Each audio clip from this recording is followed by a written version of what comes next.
Hello everyone, welcome to another edition of Nick's Impromptu Reviews. I'm Nick, and today I'm going to review Alien Frontiers by Clever Mojo Games. Now, Alien Frontiers, I believe it's one of the first Kickstarter games that utilized this Kickstarter.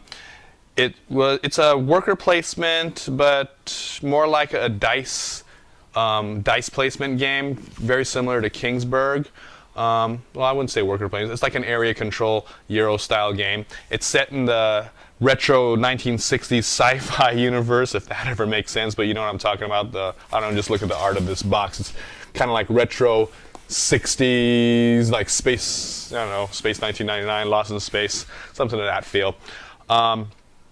It's a real popular game. It sold out a lot when it was supported real highly on Kickstarter, and then they made a second printing and that sold out. And I heard it's pretty hard to get right now. I mean, I'm sure they'll be making more printings, but it's pretty scarce. The demand's pretty high compared to the supply.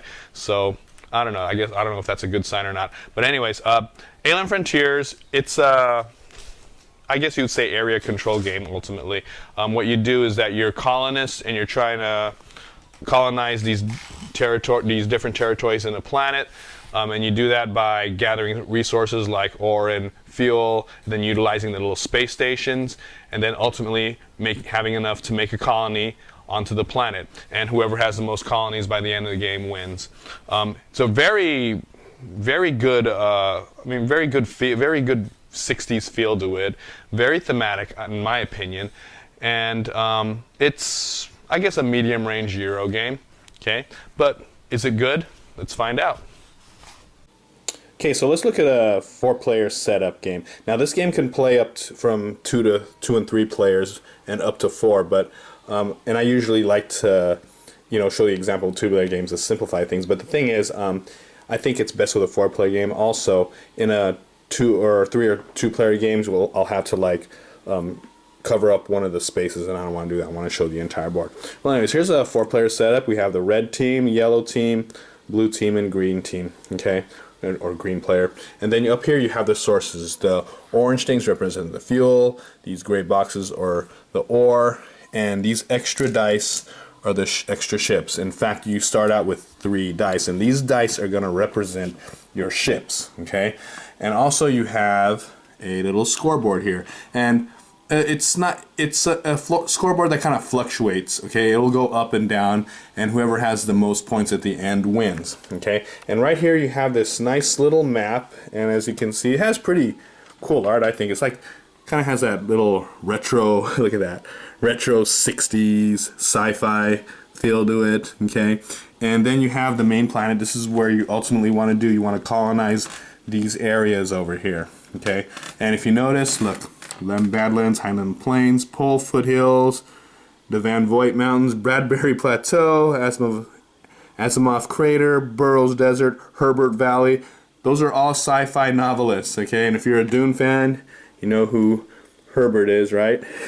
Yeah, I'm a big Dune fan. Frank Herbert's one of my favorites. Anyways, so this is the map, and right here you have these different I guess you call them stations, all right, and they provide bonuses. And this is where you're gonna do a lot of action, okay, to help you make your colonies before you colonize it, okay. And these squares they represent, this is where you're gonna place your dice, okay. And so that's an overview of the components. Okay, so first you're gonna decide who goes first. In this case, I'm gonna say red goes first. Now the thing is, because there is a pretty good advantage of going first, so because you have pretty much every choice, no square is filled. The other players, they'll get a bonus. So the second player will get a fuel bonus. The third player will get an ore, and then the last player, because they're kind of at a disadvantage being last because of the areas will be taken. They'll start out with a fuel and an ore. Okay. So here's how you do to start a game. You're gonna roll your 3 dice. Okay. And then you roll your 3 dice and you look at them. So we have a 3, 3, and a 1. Okay, well, what I can do, so what you're going to do after you roll them, you're going to place them in these areas over here. Okay, so 3, 3, 1, that is 7. So, it's kind of a bad roll. However, I do have a pair of threes, and what I can do is that I can put it in the shipyard and buy something. However, I have no sources, so that's out of the question. So let's see where else I can do. Now the lunar mine, you can put any dice or the highest dice in there. Since there's no dice in there, I can put a 1 right there and grab an ore. So when you do that, you grab an ore. And then I have a pair of threes, which, what should I do with this? I guess I can just use maybe one of them to get 2 fuel, as you can see, 1, 2. So I can get 2 fuel right there. And then this last die, I guess I'll put it right here so I can start forming my colony. Okay? Alright. Okay, so anyways, I'll get into depth of what each station does, but that's pretty much how it goes. So the next player, let's say it's blue, they get to roll their 3 kites. Okay? Alright, so that's much better roll. That's a 6, 5, and 1. Alright, so let's see. What should I do? Okay, first I'm going to, I guess I will, okay, I'll put the 5 over here. Okay, now that'll give me 3 fuel. Okay, I'll put the 6 down here so I can mess people up. And I get an ore. And why not? Let's put a 1 right here so I can advance a colony. Okay. Now what I'll do, I'm just going to go roughly through one round of games where everyone gets a turn just to show you how this thing goes. Okay. So let's go with green. And green already starts out with 1 ore. Okay. 3, 1, 3. Okay. Now check this out. This is actually good for the green player. All right. Here's what I'm going to do. First, I'm going to take this 3. I'm going to put it up here. And as you can see, 3 gives you 2 fuel. So I'll grab 2 fuel. And I have a pair. So if you have a pair, you can go ahead and buy an extra ship. Okay, and the first ship would cost one fuel, 1 ore. Your 5th ship. Okay, remember you start with 3, so your 4th ship will be 1 fuel, 1 ore, and 2 fuel and 2 ore for the 5th, and 3 and 3 for the 6th ship. Okay, so this is going to be my 4th ship because I have 3 out in play. And another reminder: you gotta have a minimum of 3. Okay, you cannot go below 3 ships. All right. So you're going to have a minimum of 3 and a maximum of 6 ships, okay? But, so right here, I'm going to go ahead and buy a 4th ship, and because I acquired this new fuel, I can pay that, because that's how much the cost was. Put it up there, and I get a new ship, which is a dice. And on my next turn, I'll be able to use that, so I'll be able to have 4 dice, okay? So that was a pretty good move for green. So now let's check out yellow. Okay, 6, 8, let's see, how about we go right here for that, and that gives me a card which is like these alien tech cards, and I forgot to set that up. Okay, but really what happens is that at the beginning of the game we have 3 alien tech cards, and these tech cards would basically, they kind of bend the rule or break a rule in the game. So anyways, I'll do that and I'll gain a tech card. So let me see, which one should I get? Alright, this one's actually cool. Okay, pay 1 fuel to reroll in any quantity of your unplaced ships, or you can discard it and then claim, and then discard to claim 1 discarded thing, so you can switch off. So this is actually not too bad. So we'll go ahead and get that for yellow. Okay, so they have a 4 right here. Let's go ahead and put it right here and gain 2 fuel. Alright. Okay, so that is 1 round. Alright, so then the next player, the red player, will go take all their dice on the board and go ahead and re-roll them. And there you have it. Okay, so that's pretty much how it goes. And just note that each area has only a limited amount of squares of space. So if it's all filled, then you will not be able to do it. So that's why it's real advantageous for the first player to go, because they'll have every space available. Okay, so it's a little bit of a disadvantage when you're the last player. That's why they had that little bonus of fuel and ore. Okay, and I will go over each and every one of those stations, but at least you know how a turn goes and how the mechanic goes.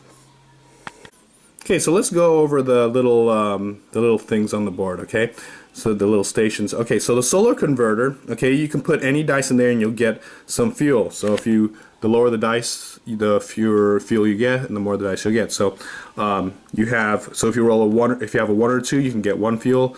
A 3 or 4, you get 2 fuel, and a 5 and 6, you get 6 fuel.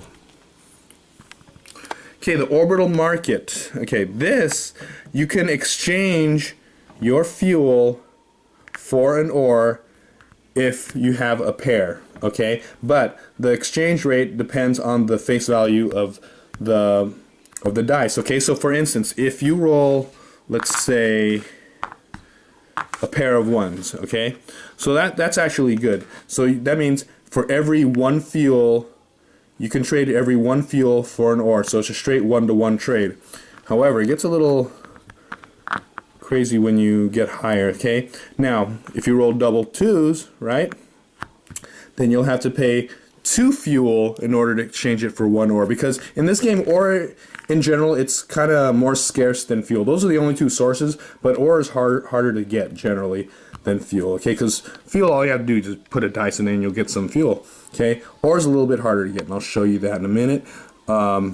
So as it gets higher, right? Okay, let me back up a bit.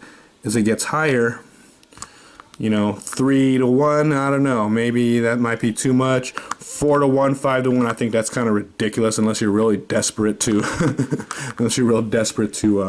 get ore. Okay, so it may not be the best way to get ore. However, there is a colony that helps you out. So if you get the Highland Plains, if you claim that territory, then everything is a 1-to-1 ratio. Okay, so this is really good with that if you colonize that area.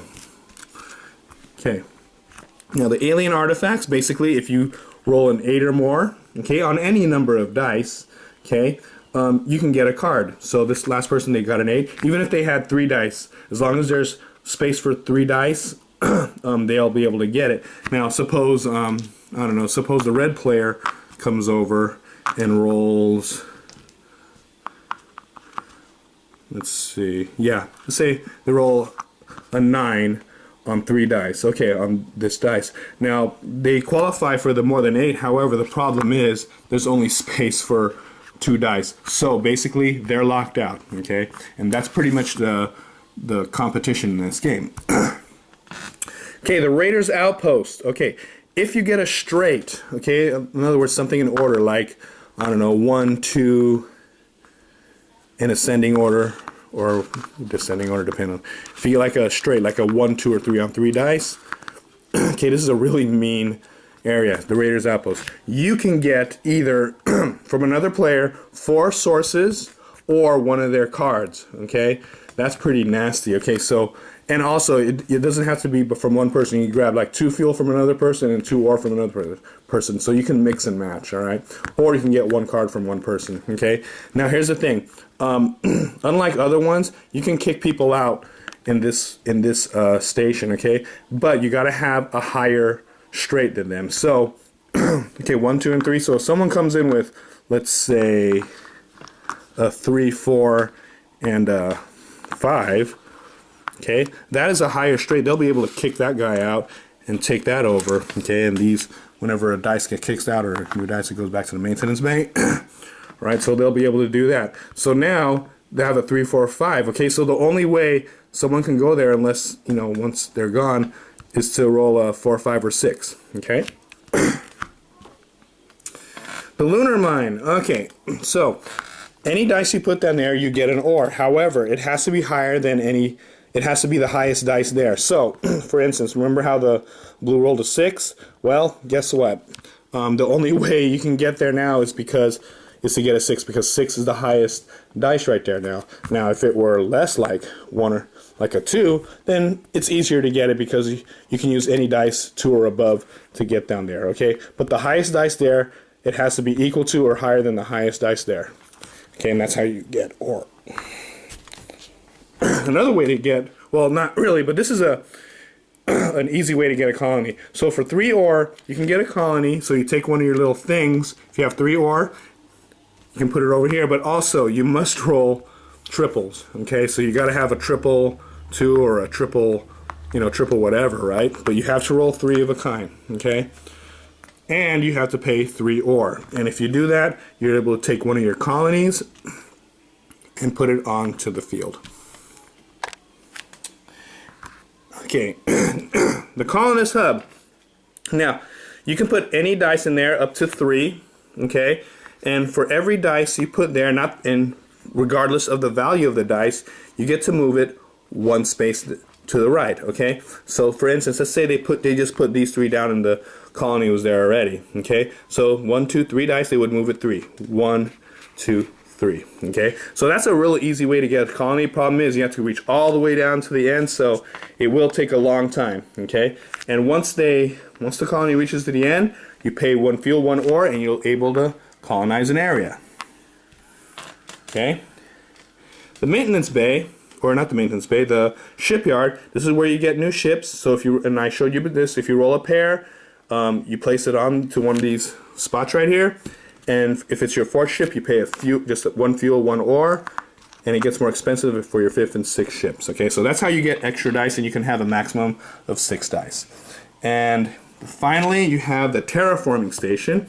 If you roll a 6, okay, you place it right here, pay a fuel and an ore, and you immediately get a colony. Okay, so right here in this case, you get a green colony if they rolled a 6, and it goes there. However, there is a price to pay for that one. Okay, when it comes your next turn, this die is gone. It's destroyed. Okay, that's because basically your ship is terraforming into into a station or whatever. All right. Now, and also keep in mind that you cannot have less than 3 dice. So if you have 3 dice, only 3 dice, you won't be able to do this. You need to have a 4th or a 5th dice in order to do that, because there's no way you can go below 3 ships. Okay.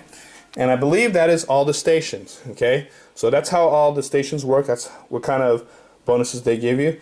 And now let's talk about the colonies itself. Okay, now this is how it really should be. I should put these little cards on the description of how each of these colonies give you a bonus. But anyways, ultimately you want to colonize as many areas in here as you can. Okay. Now, first of all, when you have a colony, that is 1 victory point. Okay, so when that happens, you just move your ship 1 victory point. Okay. Now, if you dominate an area, in other words, if you have the most colonies in that area than other players, then you get another bonus point. So in this case, this red, it's by itself, so not only does he have a colony for 1 point, he has a bonus because he dominates that area. So red gets 2 points. Alright? Okay, so now let's say that yellow comes in and they colonize. Okay, first of all, if you dominate the area, you grab the card and you get its bonus. So let's say Herbert Valley. Okay, so they have to pay 1 fuel and 1 ore less at the shipyard. Okay, so if you control this card, that area, you get that bonus for the shipyard. So you get to pay less for the shipyard. Okay, so let's say green or yellow comes in. All right, so once they come in, now they're tied. Red no longer dominates. Okay, well, neither does yellow, but however, red does not dominate the area. So what happens is once that happens, they lose the ability, okay, or they lose their card, so it has to go back here. Okay, only if you dominate an area you'll be able to use their ability. Okay, now let's say red comes back and adds another colony. Well, red dominates that now, so they'll get the card back. Okay, so that's how area control works in this game, and that's how you get victory points. Okay, so let's take a look at some of these abilities. Okay, so I already told what the Herbert Valley does. It makes it cheaper to buy a ship at the shipyard. Okay, the Asimov Crater, at the colonist hub, you advance your colony 1 extra level each turn in which you dock more than 1 ship. Okay, so if you dock at least 2 ships here, rather than having it advance 2, you get to advance 3. Okay, so that's makes it quicker to make colonies in there. The Bradbury Plateau, you pay 1 less ore when you go to colony constructor, so instead of 3 ore, you only pay 2. The Van Voigt Mountains, the first ship you dock at the lunar mine each turn may be of any value, so basically you don't have to follow the rule of having it being the highest dice there. You can put any dice you want. The first one you can put any dice you want. Okay. Okay, so see how these cards break the rules. Okay, for the Pole Foothills, you pay 1 less fuel. The normal on each alien tech card you use. Okay, and let me show you one example of that one that we got. Remember how you pay 1 fuel to reroll any quantity of ships? Well, if you have that, you pay 0 fuel, so that's pretty handy. The Highland Mountains, your trading ratio is always 1-to-1. Okay, so remember how I said how kind of crazy that gets if you have a higher pair? Well, if you have this, then you don't have to worry about it. So any pair you put, it'll be a 1-to-1 ratio to trade. So this is really helpful. Okay, so I already told you her valley. Okay, and in the middle you have the Burrows Desert, and once you dominate that area, you get the card, and all you have to do is you pay 1 fuel and 1 ore, and you'll be able to get this dice, and this acts as another ship. Okay, so that's very handy as well. Okay, so that's how it is. All right, so pretty much that is the game. I haven't really gone over the tech cards, but basically those tech cards that give you a bonus, a lot of it lets you manipulate dice or gain resources easily, but basically they help you, those alien tech cards. All right, so that's the game, and what happens is that once someone's 6th colony is used up, all right, then you go over to the scoreboard, and whoever has the most victory points wins the game.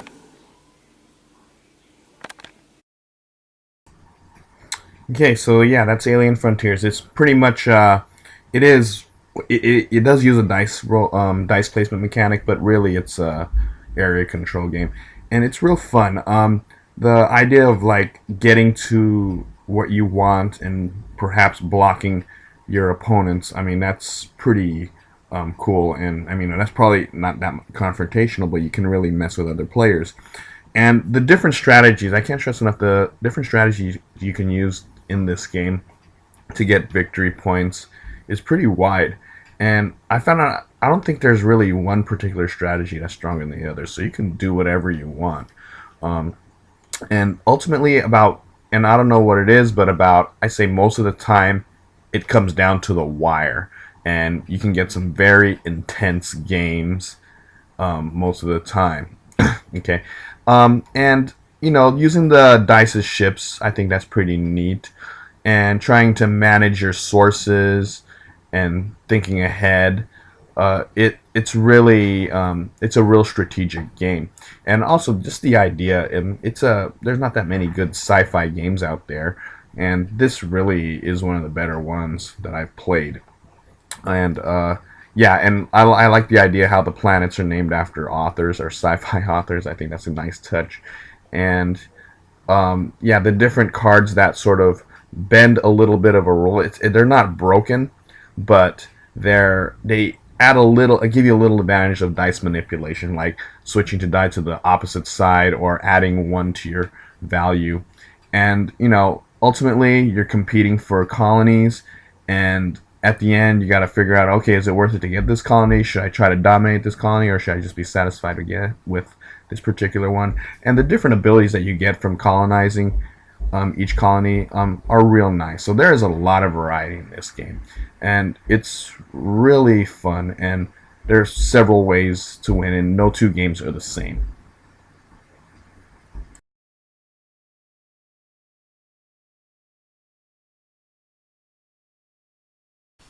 Okay, I just came back from StrategicCon, the convention here in Southern California, down in Los Angeles, called OrcCon, as you can see my shirt, OrcCon 2014. And I went over and I played a tournament of Alien Frontiers. Now, Alien Frontiers is one of my favorite games of all time, but I haven't really played it in a while, so I don't know if it's nostalgia or whatever. But anyways, I decided to play in a tournament, okay? And I always liked this game, and I just wanted to see if if I still liked it and everything. And I played in the tournament, and you know what? I still love this game. This game is still one of my favorites. And I reviewed earlier Kingsburg, and how I said I liked it, but it was kind of it wasn't perfect. And I kept comparing it to Alien Frontiers, and I'm telling that Alien Frontiers is better. And yes, it is better. Kingsburg and Alien Frontiers, they have like the same dice placement mechanic, but Kingsburg would be more of a simpler version. Good for as a gateway game for introducing it to non-gamers. But if you want a real solid game, this is it. Okay, this is probably the next step, Alien Frontiers. It's just the theme really fits, okay? Especially with the art. The art on the cards, it's so retro 60s. It's really, really neat. And every game that I play, it seems like it really comes down to the wire, okay? And yeah, the dice placement, it's really cool, that little random element of rolling dice. And then, I mean, that's probably the randomness, but it's the way you utilize the dice on what you need, on how to place it, and maybe you want to block someone off.